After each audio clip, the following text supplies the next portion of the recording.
ஐந்து கரத்தவனை போற்றி, ஆணை முகத்தானை போற்றி, மூஷிக வாகனனை போற்றி, மூலப்பரம்பொருளை போற்றி, சித்தி புத்தி விநாயக பெருமானை போற்றி. குருவே சரணம். இணையத்தாள் இணைமிதங்களுக்கு வணக்கம். இது 2025க்கான குரு பயிற்சி பலன். வர மே மாதம் 15ஆம் தேதி குரு ரிஷப ராசியிலிருந்து பயிற்சி ஆகி மிதுன ராசிக்கு போகிறாரு. திருக்கணித பஞ்சாங்கப்படி இது எப்படி இருக்க போகுது கன்னி ராசிக்கு அப்படிங்கிறத பார்க்கலாம். இது வரைக்கும் பாகிஸ்தானத்திலேருந்து உங்களோட ராசியவே பார்வையில் வச்சுருந்த குரு பகவான் இப்போ பயிற்சியாகி 10ஆம் இடத்துக்கு வராரு. அவர் யார் அப்படின்னா 7ஆம் வீட்டுக்கும் 4ஆம் வீட்டுக்கும் அதிபதி. சரி, 10ல் குரு இருந்தாக்கா ஆகாது அப்படின்னு சொல்லுவாங்களே, அந்தனன் தனித்து நிற்க அவகீர்த்தி மத்த உண்டுன்னு சொல்லுவாங்களே. அப்போ ராசிக்கு 10ல் இருந்தால் குரு பதவியை பறிச்சு விடுமா, கெடுதலை செஞ்சிருமா அப்படின்ற மாதிரி ஒரு விஷயங்கள் ஜோதிடத்தில் உண்டு. ஆனால் 10ல் குரு நின்றாலும் அவரோட பார்வையோட தீட்சணியம்ங்கிறது ரொம்ப முக்கியம். எப்போவுமே குரு நின்ற வீட்டை விட பார்க்கும் வீடுகள் பார்த்திங்கன்னா சிறப்படையும் அப்படிங்கிறத நம்ம உறுதியாக சொல்லலாம். அப்போ 10ஆம் வீட்டில் நிற்கிற குரு உங்களோட 2ஆம் வீட்டை பார்க்குறாரு. தனம், குடும்பம், வாக்கு ஸ்தானம்னு சொல்லக்கூடிய 2ஆம் வீட்டை, வருமானத்தை தரக்கூடிய வீட்டை பார்க்குறாரு. அப்போ வருமானம் சீராகும், குடும்பத்தில் அமைதி நிலவும் அப்படிங்கிறத எதிர்பார்க்கலாம். 2ஆம் வீடு பேச்சை குறிக்கக்கூடிய ஒரு இடம். அப்போ உங்கள் பேச்சில் தெளிவும் அழகும் பிறக்கும் அப்படிங்கிற மாதிரியான ஒரு அமைப்பு. சரி, 4ஆம் வீடுன்னு சொல்லக்கூடிய வண்டி, வீடு, வாகனம், சொத்து இது தொடர்பான விஷயங்களில் மேன்மை அடையணும். ஏன் 4ஆம் வீட்டை குரு பார்க்குறாரு, தாயாரோட உடல்நிலை மேன்மை அடையணும் அப்படிங்கிற மாதிரியான ஒரு அமைப்பு. இப்போ கன்னிராசியில் பிறந்தவங்களுக்கு அம்மாவுக்கு உடம்பு சரியில்லை, இல்லை சிரமத்தில் இருக்காங்கன்னா இப்போ இந்த குருவோட பார்வை மெடிக்கல் சப்போர்ட் அதிகம் பண்ணும், உங்களுக்கு அந்த விஷயத்துலேருந்து வெளியே வரதுக்கு ஹெல்ப் பண்ணும்.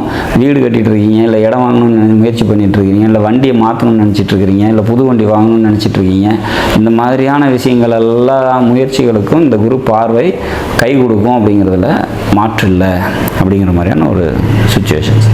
சரி, 6ஆம் வீடு அப்படின்னு சொல்லக்கூடிய உங்களோட கும்பராசியை தன்னோட 9ஆம் பார்வை அப்படிங்கிறக்கூடிய பாக்கிய பார்வையை பார்க்குறாரு.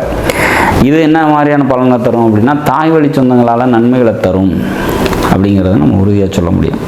வேலைக்கு போயிட்டுருக்கீங்க அப்படின்னா வேலையில் ரொம்ப நாளாக உழைச்சிட்ருக்கீங்க, அதில் முன்னேற்றமே இல்லை அப்படின்ற மாதிரி சுச்சுவேஷன்ஸில் இருந்தீங்கன்னா அதெல்லாம் இப்போ முன்னேற்றம் கிடைக்கிறதுக்கான வாய்ப்பு இல்லை. எனக்கு வேலையே இல்லையா, சும்மா இருக்கிறேன் அப்படின்னாக்கா வேலை கிடைக்கிறதுக்கான வழிகள் உண்டு அப்படிங்கிற மாதிரியான ஒரு அமைப்பு. மொத்தத்தில் இந்த குரு பயிற்சி 10ல் இருந்து பார்வைப்படக்கூடிய இடத்துக்கு சிறப்பை தரும் அப்படிங்கிறதுல மாற்று கருத்தில். 10ஆம் இடங்கிறது ஒரு சிறப்பான இடம் இல்லை அப்படிங்கிறது உண்மைதான்.